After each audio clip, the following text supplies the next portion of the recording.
All in Sports Network. We love sports. It is Tuesday, June 10th, right here on your daily fix for all things Texas Longhorns, presented to you by Rogue Sports Network. I'm Tanner Carlson. That is Jake Jimerson, and this is All In Horns. Let's get into it. Today's episode is going to be Sean Miller's press conference. Again, these press conferences, I think, took place maybe 2 weeks ago. I know we're a little bit behind the news cycle, but between baseball, softball, and other news that we wanted to cover, it took us a little bit of time to get to this conversation, but Sean Miller did address the podium for the SEC meeting among coaches. And it had football coaches, it had basketball coaches, it had swim coaches, tennis coaches, all coaches that really weren't in season. Now, baseball, softball, not a part of those meetings, obviously, because for those whose seasons were still in play, we're in regionals, super regionals, and whatnot. And so, it was a big time conference for all SEC coaches to attend.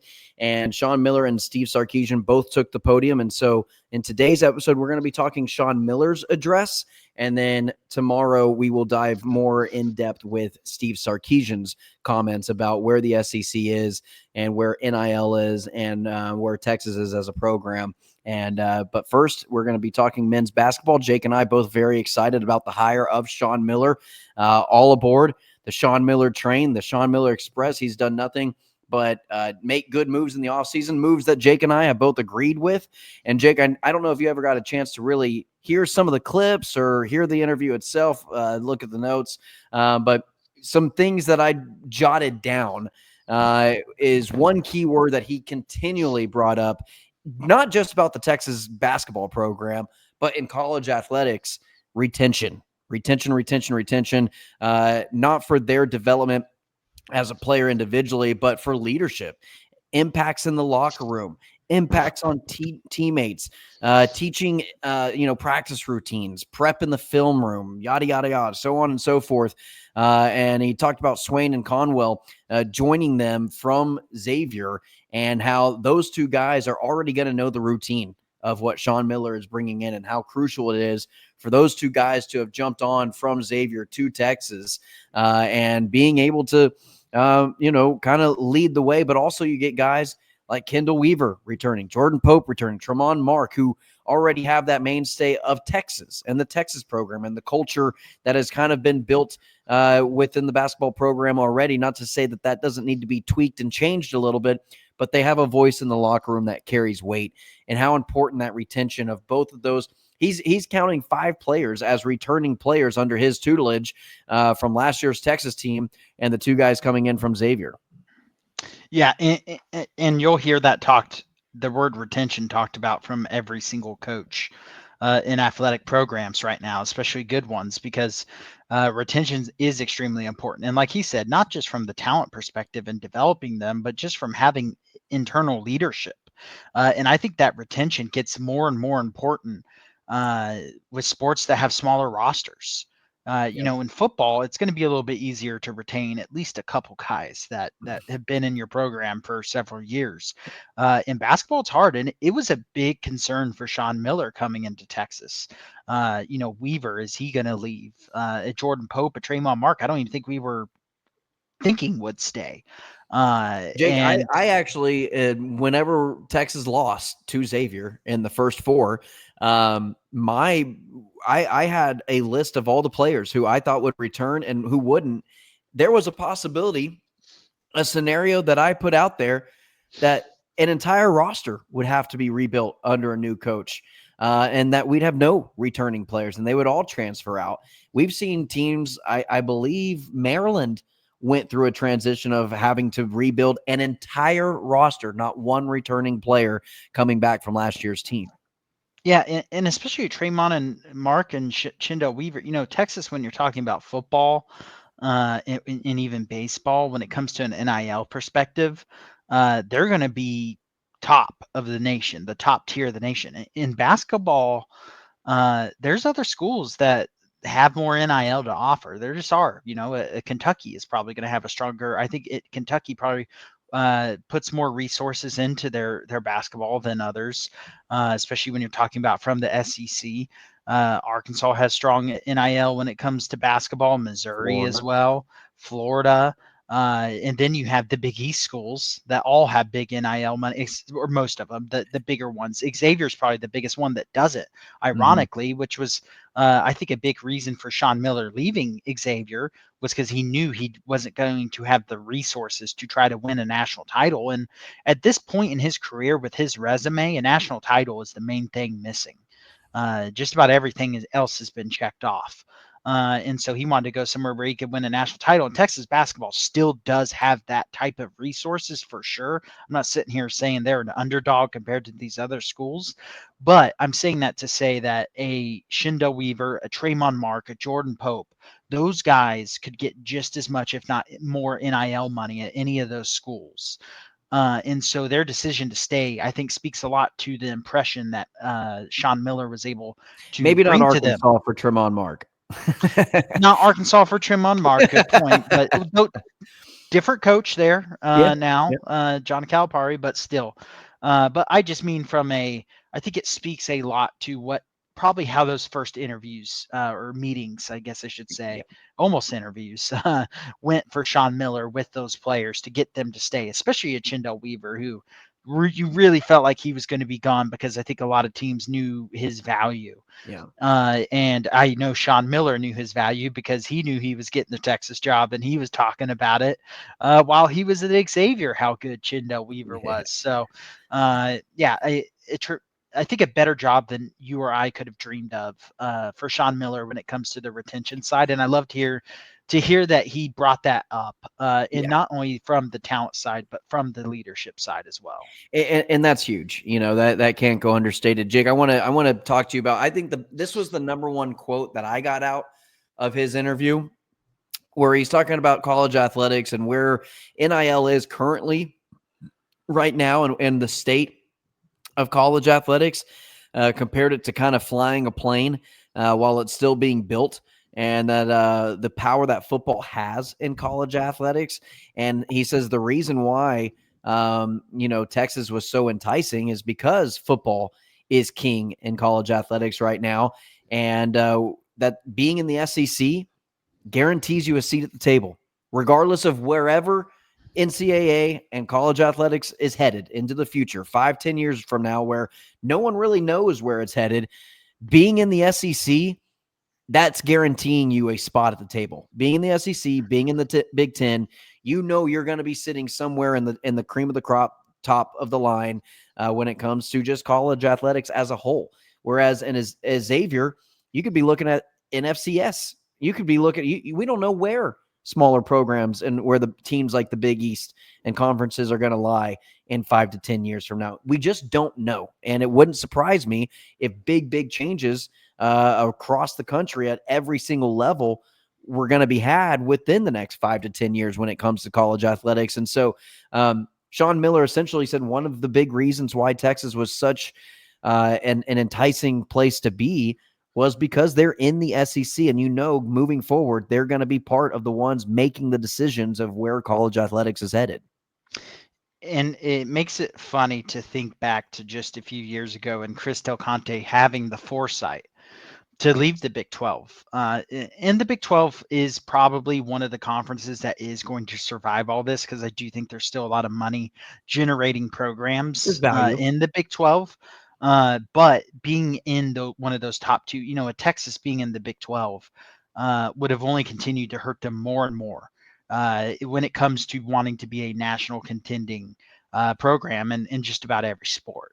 And so having, like Xavier, you mentioned Xavier, obviously where Sean Miller was before, not having a football program when you're in a revenue sharing, um, a, a revenue sharing system, that's a big deal because football brings in a lot of money. Football Mm-hmm. is king in America. It is. Look at all the rating. Everything will tell you that Everything will tell football you is king. that. Yep. And so having that money generating sport like that drives a lot of the revenue in the NCAA means more money for your school. means it will be easier and easier to be able to do that top dollar amount that is allowed every year in that revenue sharing. And so, like you said, it's going to be interesting to see what happens with the Big East in basketball, because I don't think those schools are going anywhere when it comes to NCAA basketball. Villanova isn't going to fall off the face of the planet. Obviously, UConn isn't. St. John's is very much put themselves on the map in basketball now. Yeah. But Xavier, who's a little bit smaller, though, does have a story. But where are they going to be? Where are some of these other programs in a Big East going to be? Are we going to see a consolidation of powers in at the basketball level? We've seen it now, basically at the football level, to where there's only 4 conferences left in football, and you could argue there's really only 2 that are actually going to have national championship programs, unless you get a weird year from a Big 12. Though we have seen, an Arizona State compete with a Texas just Yeah. last year, so not impossible, but still, you imagine 90% of titles are going to be coming from 2 conferences over the next decade. You might throw in not a fluke, just a random Clemson year like this year where they're going to be one of the best Clemson teams. definitely could win. So that's why I say around 90% on Yeah, average. But you're always going to have some programs and some conferences that are going to be competing from time to time. But I completely agree with you. In fact, I think 90% might be a generous number, if I'm being honest with you. Jake, he talked about this is going to be believe it or not, hard to think about now that we are going into 2026. But this is the first no COVID year where rosters won't be affected by COVID players with years of eligibility and 28, 29-year-old some odd guys, playing college basketball for 6-7 years. This will be the first no COVID year rosters, and how those COVID year players affected rosters like Houston, like Florida. Oh yeah, they played in the national championship. That's right. And just the experience of some of these teams that they could acquire. A lot of these players that have just bounced around different programs and just played college basketball and continued to improve. And so he mentioned that, not that it was a disadvantage or an advantage, but just something to kind of keep in mind when you're watching college basketball. A lot of those players that have been playing for 7-8 years are no longer going to be out there, and we're kind of get sort of accustomed to the old ways of doing things, of where your upperclassmen are just going to be 4th-year seniors. yeah, other than KU, who will always have at least 2 players on the roster who have been there for 10 years. Perry Ellis, whoever it is, Wayne Simeon going way back, who was there for 50 years. So yeah, KU will be the exception to that in basketball. But no, that is to me just a positive thing. It was getting really old where you're seeing a dude who's almost 30 and it's like, get a job. Yeah. You're to that point. Like, you're not going pro. Contribute to society. Come on. Like, yeah. You're a 9th-year senior. Like, this is Van Wilder, but you're just an athlete at this point. And you're just trying to avoid, like, at that point, I hope if some of these COVID year seniors are leaving with like masters, multiple bachelor degrees, because you were there long enough to do it. I mean, you might as well be going to class and actually furthering your education while you're still on a full ride. Like, you might as well, right? But it's not to say that there aren't probably a handful out there that are just 9th-year seniors that are like, you know what? I just come in and I get older, but the girls stay the same age. All right. Like, I guarantee still there are some taking of them. the general theories of insert underwater name, basket weaving. of Yeah. underwater basket weaving class that Yeah. is available, and just taking those over and over and over. But it is an interesting point, just because we're finally going to not see dudes that are our age in college. And I think back and I'm like, college was forever. I wouldn't want to still be in college. No. Yeah. Though maybe if I was playing a sport and really popular and making up money now, maybe I would. But yeah, still no more 29, 30-year-olds playing college sports. And lastly, before we log off, this can kind of be a quick little bullet point that we hit. But I do like that he ended the press conference talking about what his focus is as a head coach in building the Texas program. It's not going to be through the transfer portal. It's going to be developing and recruiting players out of high school, building them and building a legacy at Texas, trying to avoid transfers. Again, he goes back to retention, kind of circled it around, recruiting at the high school level, retaining those players, letting them graduate, letting them go to the draft whenever they're ready, whether that be freshman, sophomore, junior, or senior year. And I like to hear that from a coach. I don't want a coach that's just going to say, yeah, we're gonna look at developing through the transfer portal and getting one and dones every single year. Yeah, I think what Steve Sarkisian, this is football, but I think it relates to every program. I love the way the football team utilizes the transfer portal. They recruit and develop high school talent for the majority of their roster, and then they fill holes as needed through the transfer portal. And to me, that's how the best way to go about it for about every sport. To me, the only time you should be doing a transfer portal type rebuild is when you're first there, if that's just your only option to be competitive quicker. Yeah. Because that is a route that you can take. But retaining and developing talent from high school and then just kind of plugging, you're weak at point guard one year, you're weak at defensive line one year. You hit the portal hard for that position, but then you have, a third-year player who's a shooting guard, a second-year center who's ready to go. A redshirt sophomore, power forward, and you're good to go at other positions with guys that have been in the program, are invested in it, and kind of be the leaders for the guys coming in out of the transfer portal, so they know what the expectation of the program is. And maybe, hey, there's a year where you get a big man who is transferring, and you are lacking big men, and you fill that need through the transfer portal. And the majority of your starters and roster are guys that you recruited, but you get one or two transfers to fill in those holes, and then boom, he ends up being a big time player for you to help you make a big time March Madness push. But I do think programs, even like a Florida, even like a Houston, want to build their programs through recruiting. I think every coach wants to do that.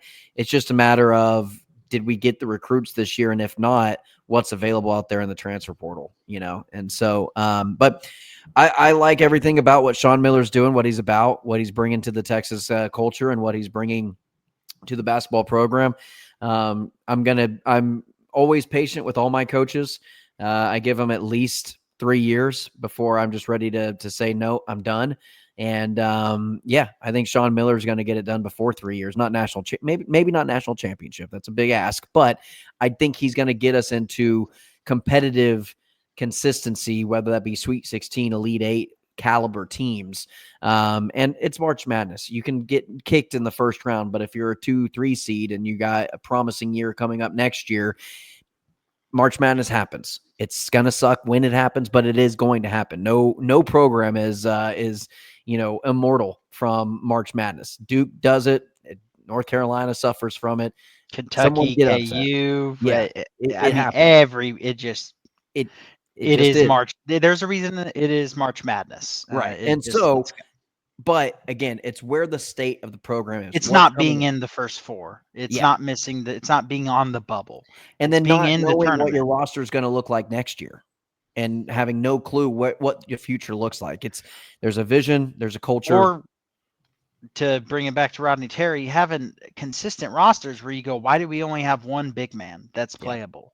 Yeah. And then arguably last year we didn't even have a playable big man, especially at times. So something that Sean Miller has already Steve Miller Band, the Sean Miller Band has already shown that he is very aware of, that you need to have size with some of the transfers they brought in. All right, that's going to do it for tonight's episode. That's Jake Jimerson. I'm Tanner Carlson. This is your Daily Fix for all things Texas Longhorns right here on your Daily Fix on All In Horns. And remember, like, share, and subscribe. And as always, ladies and gentlemen, hook 'em. All in Sports Network. We love sports.